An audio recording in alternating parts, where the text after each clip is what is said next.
Hello, good morning, good evening, good afternoon. My name's Shelby Dave, and today I'm doing something a little bit different. Partly because this is, stuff for college.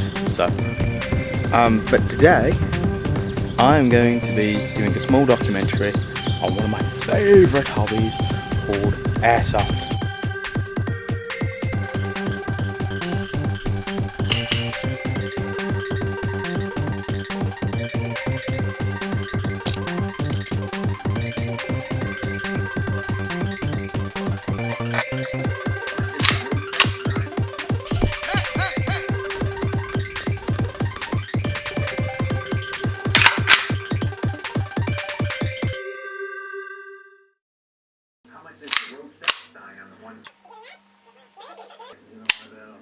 Airsoft is really simply, to put it in its basic term, it's every little boy's dream. A better way to put it, it's Nerf just with BBs, or paintball without the paint. The only benefits to airsoft is when you get hit, you're not totally out. In fact, you're out for a few seconds, maybe a few minutes at the most. So you'll have a couple of respawns. There's two types. There's base respawn, which is very simply you have a base, well, in this case, a flag. You go to the flag, you count to 10, you're back in game, you're back alive. The next respawn is buddy respawn. So you walk up to someone, you put your hand on them for 10 seconds, and you're back in the game. There are further rules, like for example, if your buddy, if you're counting off them and he gets hit or you get hit, you're both dead. So you've both got to go find someone else to respawn you back in, or just go back to your flag and sort it out. There are 4 types of airsoft guns: spring, green gas, AEG, HPA. CO2 and green gas are very similar. I will go further onto it in a bit. The same with AEG and HPA. But spring action guns I don't actually own, and they're very, very simple. They're normally a bright colour because they're normally for very noob, or newbies as we call them, shooters who aren't 18 and can't own an all black weapon. Basically, a spring action gun is where you have a rifle or a pistol, and every time you pull the trigger, you recock it, and then the next round is engaged. Now, with airsoft guns, you do have to get what we call a UCARA license, which is very basically a gun license just for airsofters. So when we're walking down the middle of the street with a gun bag on our backs and a bunch of tactical equipment on our person, which very rarely happens, and then someone either calls the police, or someone comes up and just says, "What have you got that for?" and you tell them it's a bunch of BB guns, or the police come along and they're like, "Can we have a look at what you've got in the bag, please?" And you go, "It's a bunch of BB guns," show them, and then if they go, "Have you got a license?" you can pull the license, and it's all very boring stuff. And now I'm going to show you my personal guns. This is one of my pistols. It's a CZ-P09. It's a green gas gun, which means that mag there will have a little hole in the bottom of it where I can load in the gas, which basically propels the BBs forwards. Green gas can be used in rifles as well, however I don't actually own one. This is my UMP. It's made by G&G, which is an airsoft company, and it's an AEG weapon. To load the batteries or battery into this AEG, you have to fold the stock over, open the flap, and there will be a little plug for you to plug it into. Once that's done, the battery will propel the motor, which will propel BBs.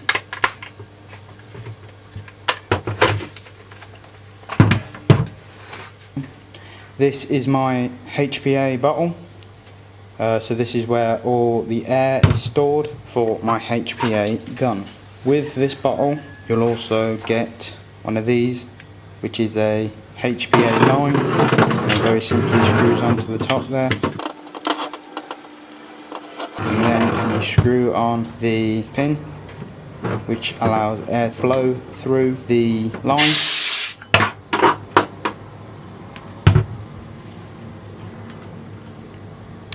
Once you have air flowing through the line, you then can attach it to your HPA gun, which is this one. This is a Tippmann M4. It has had quite a lot of custom work on it. So to allow the air to flow through the gun, you have to plug the air line into this little sticky out bit. You take your Tippmann, take the line, you pull that little lever back, you pop it onto your gun, you then push your other bit forward, cock the gun, and you're ready to go. To undo it, you just do the opposite. Then we have CO2 weapons. Unfortunately, I don't own any CO2 weapons apart from CO2 grenades. So you take your CO2 canister, which is this thing here. You then take the body of your CO2 grenade, you unscrew the bottom of it, and your CO2 goes in there. However, you've got to pull the hammer back first, otherwise you're going to lose your CO2. So there's the hammer. It very simply goes backwards and forwards. It's a bit of a faff to make these things work, but they are great fun and they're extremely loud. To get the pin or hammer back, you take one of the grenade pins, you fold the hammer back, there will be a little hole in the back. You then slide the pin through, you then pull over the lever or safety, you then go to the next hole, thread the pin in. Unfortunately, it is a bit of a faff to do because sometimes the holes can get a bit mangled. Once that's done, you then put in your CO2 grenade or CO2 canister, you screw on the bottom very tightly, and then you take the shell and screw on the shell as well. You've got to make sure all of this is tight so the CO2 can build inside the shell where it can explode.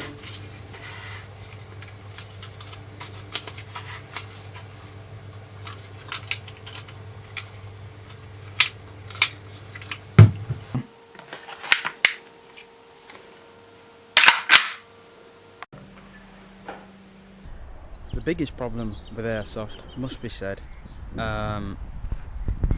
apart from the obvious, like they look like real guns and have been used for things like bank robberies and, you know, petty theft kind of stuff, just because you can't tell from what's real and what's airsoft. There's no significant difference unless you've got blue or orange. The other problem with airsoft is when your gun breaks or runs out of battery, it is very hard to fix it, because one thing breaks, another area's got different problems. If an O-ring splits, you've got to take apart the entire bloody gun to fix it, and of all days, like today, it is raining, but I am looking dapper in my tactical uniform. And on the whole, yeah, airsoft is shits and giggles, lots of fun, but oh my god, is it a pain in the ass when shit breaks.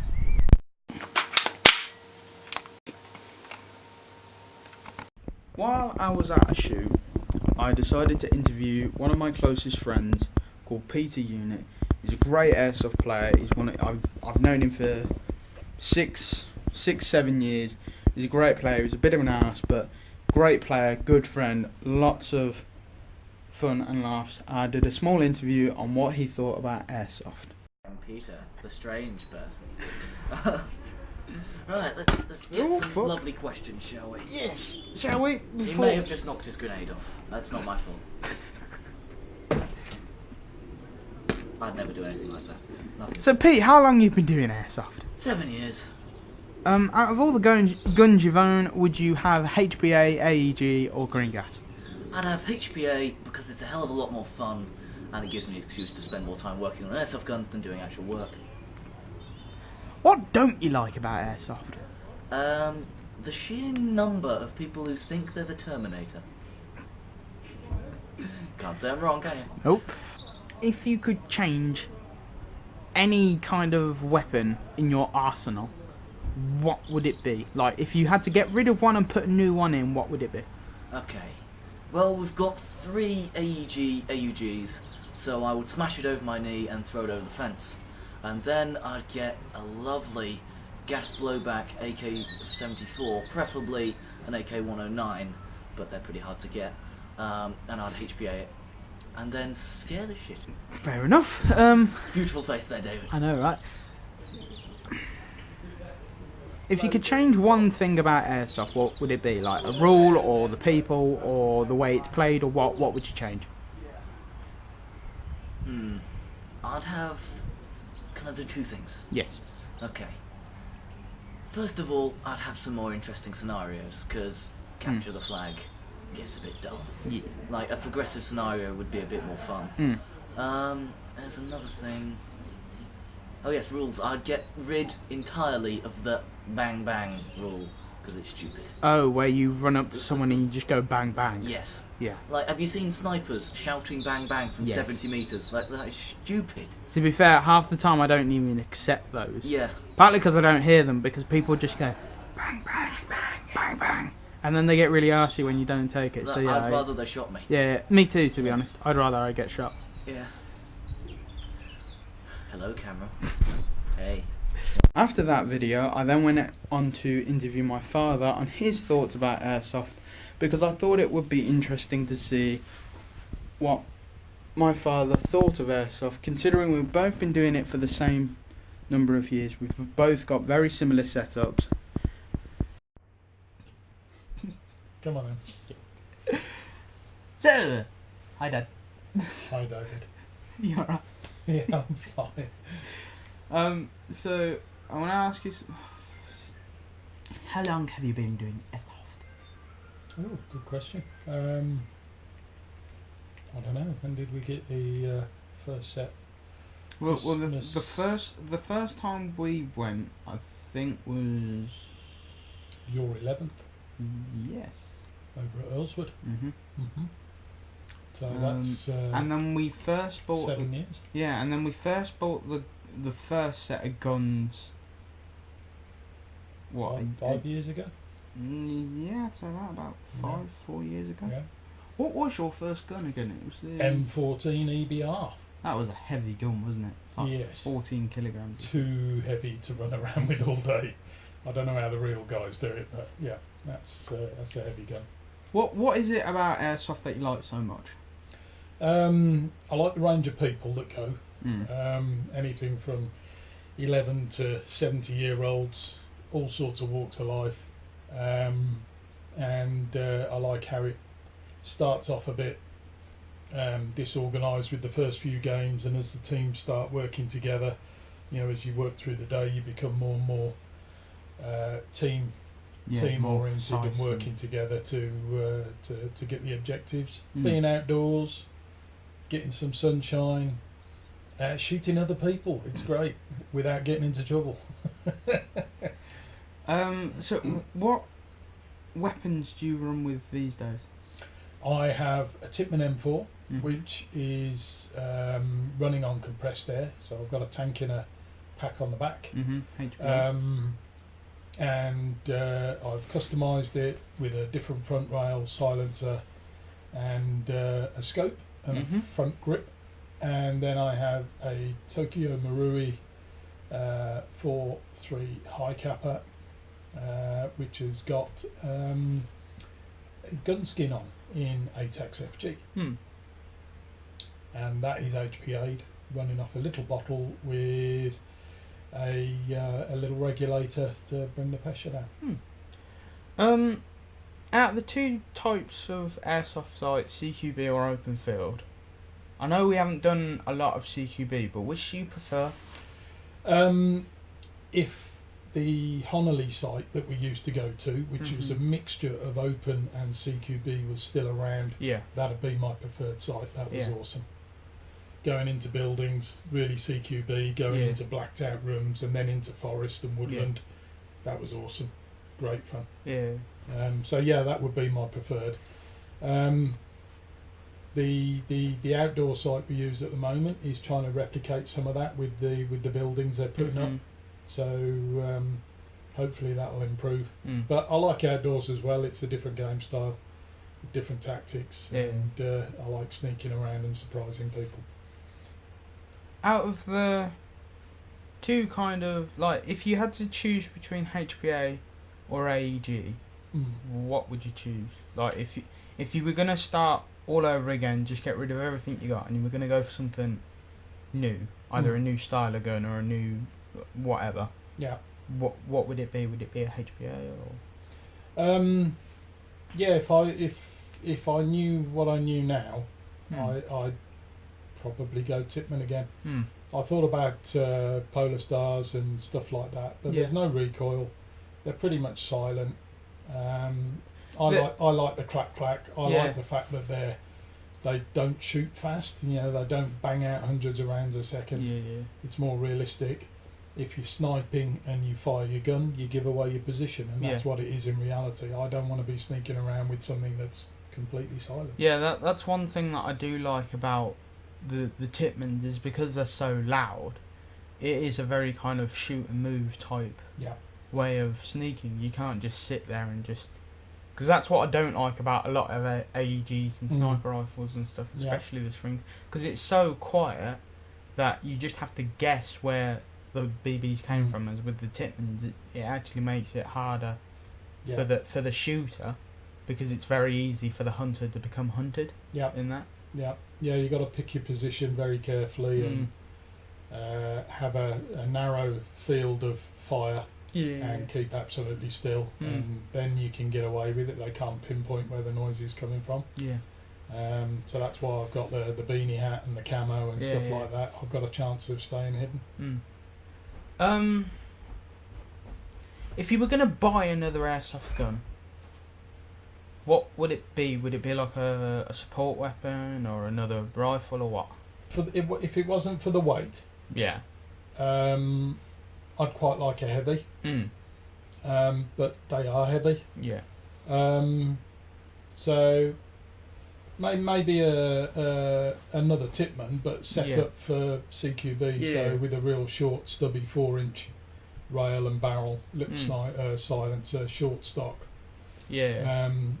Maybe go that route. I would like something with full auto again, because I can't run full auto on the Tippy because of the rules at the minute. That's one of the things that I do like about the AEGs, is the fact that they're allowed full auto. I really don't like the fact that the you can just drop the spring down and hey presto, you're sorted. Yeah, exactly. But I mean that's hopefully a mod I'm going to get sorted out in the not too distant future. What don't you like about airsoft? Sometimes you get people that just go on a real adrenaline rush. Yeah. Usually older teenagers, and it's almost impossible to bring them back down to reality. Yeah. And they're full autoing all over the place. Yeah. They're so hyped up, they're not feeling any of the hits, even if you're hitting them point blank. Yeah, you get that with quite a few newbies as well. But yeah, newbies I accepted, because I know what it was like when I first did it. I was hyped up, and you know I'm a 50-year-old guy, and I got an adrenaline rush from it. So I accept it with newbies, but you know people who are have done it a bit more regular, and they're still 2-3 years down the line. Yeah, and they're still running out of control because they can't rein it in. Yeah. That annoys me. People not taking the hits. But you know the marshals down where we go, they're good. You just have to mention it, and they'll just keep an eye on people, and you know it's no real bother. I think that's why I like the sport, because there's not much I don't like about it. Cold wet weather I think is my biggest pain, because I haven't got any waterproof gear yet. I'd like to get some waterproof gear, but cold wet weather, that gets me. One final question for you. If you could change anything, whether it be a rule, something to do with the law, the style of gameplay or whatever, what would you change? Well, I think the law that was brought in April last year, I think it came into effect, regarding the amount of energy a gun has and when it can be used full auto or whatever. I think that was a little bit overkill. I was not aware of any abuses of the existing rules. I think most sites were pretty good about it, and you know, the 350 FPS rule and all that sort of thing. I think there were 1 or 2 sites that had 360, but Yeah. that's neither here or there. So yeah, I think that was a bit excessive, especially when you can go out and buy air rifles Yeah, that easily that, doing. yeah, that can kill. Yeah, And it's okay to have one of those. yeah, exactly. So yeah, the full auto rule, I was a bit miffed about, but there'll be legitimate ways of getting around that. Yeah. So we'll have that sorted one day, hopefully. And then after that video, I decided to take it another step further and go into Facebook onto one of the airsoft groups. I believe it was the Airsoft UK community group on Facebook. Go check it out. It's a brilliant community. There's some brilliant posts and videos. Also, occasionally people sell stuff, which is always good. And I put out a comment, I put out a question. It was a bit of an odd question, but I decided to put out, what do you think about airsoft? And oh my god, the amount of comments I received was over 200 people. So I decided to choose only 2 for the purposes of this documentary, which were the 2 that I thought were the best. Now I have got rid of the names because of privacy stuff, because unfortunately they didn't know this was going in.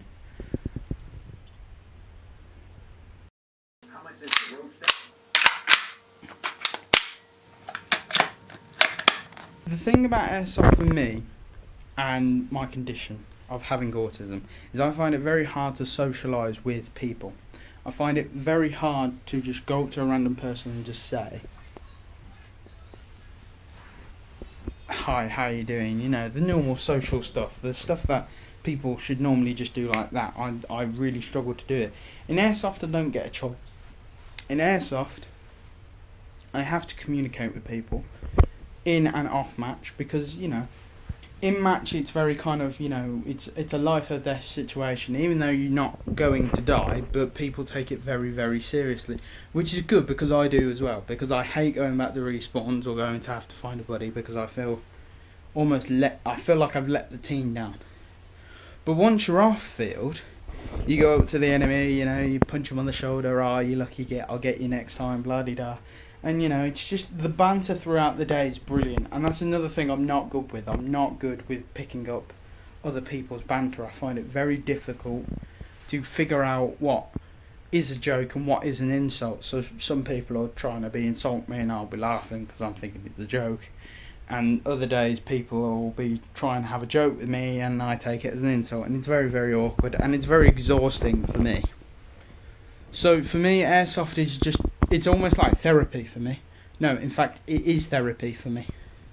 Because it gives me a chance to be myself. And when I'm at airsoft, I feel like I'm in my natural element, as it were. I don't feel alien. Which is always a good feeling. It's always a good feeling to find a hobby or a place where you don't have to feel alien. Or, you know, an outsider. Someone just peeking in to what should be the norm, which is why I like airsoft so much, because people don't care. I mean, there's a guy called Brian who's Peter's dad. He's got MS. He trundles around this 2K site in a scooter thing, and he goes around and he shoots people, and it's brilliant. And he's one of the most feared people there because he's got some of the best guns. I know a lad who's very, very disabled with a learning disability, and he goes there and he has great fun. He's actually not half bad shooter. And then there's me. I'm pretty weird at the best of times when you get to know me, but that's the thing that makes me cool, and that's the thing that I love about airsoft, because no one cares about what problems you've got, because it's a sharing event, as it were. You become almost brothers in arms, as it were, and it's just having fun, having a good time. And yeah, it's quite emotional almost. But this is the end of the documentary now. This is my views and recommendations on airsoft, and you know, just if you haven't already done it, or if you're thinking about doing it, please go ahead and do it, because this small community is quietly becoming quite a big one. It's a massive thing over in Europe. It's quite big in the US. Let's get it down into the UK, make it a really big thing here. Because if you go up to a random person in the street and you go, have you heard of airsoft? They'll say no. And then you'll go, it's paintball without the paint. You shoot little BBs at each other. And most people give it a go, but not enough stay. And to be honest, it's the staying that's crucial. Because staying, like the first time you go, it's scary. It is. Because it's paintball, you can kind of dodge them a bit because they're not that high powered, from what I've heard. And then airsoft, it's scary because you've got grenades going off and people throwing shit at you, and you're being shot out with guns that are doing 300 BBs a second. I mean, it's mad. But seriously, so yeah. So I'm going to leave this video here. If you did like this video, please hit that like and subscribe, and I will see you all in the next video. Goodbye, my friends. Goodbye.